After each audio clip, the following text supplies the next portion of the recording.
in Britain. Exactly. I came here in the early 70s, as I said, and I was in Bristol, and one of the groups I got involved in was the conscious raising groups.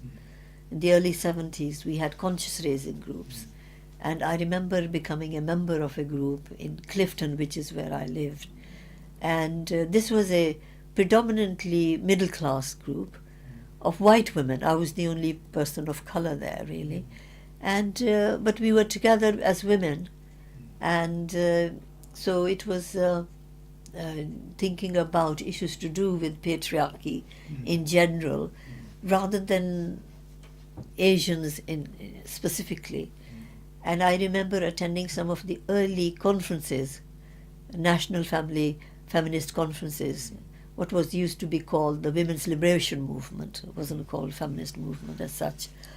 The Women's Liberation. So I was a member of the Women's Liberation Movement and attended some of the conferences at a national level. At a local level in Bristol, I was in Bristol as a student. Then I came to Southall, and but before I came to Southall, there was an organization called the OVAD. It was called Organization of Women of African and Asian Descent, which was actually sort of a national body to which local groups were affiliated. So we had formed in Bristol. We had a Bristol branch of that OVAD, and so we formed Southall Black Sisters. We formed Bristol Black Sisters. Later, I moved to Leicester, and we formed a Leicester Black Sisters group. So these were three sort of solidarity movements. But some people would say we were separatists, but I don't think we were separatists.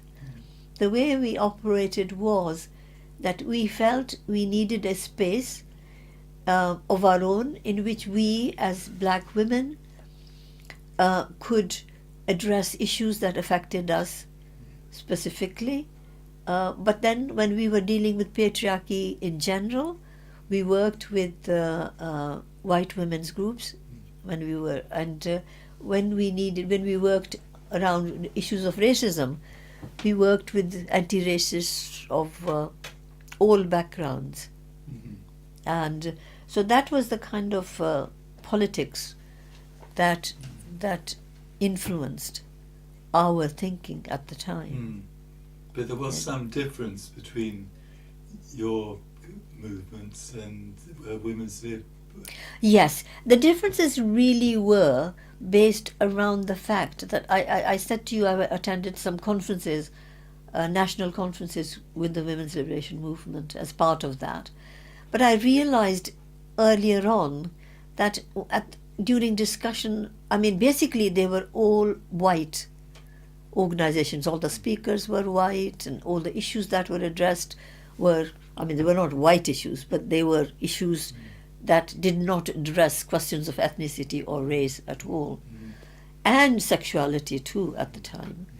And so I remember people raising gay, lesbian women raising issues of sexuality, and some of us women of color, not many of us, but few of us, raising questions around ethnicity and race.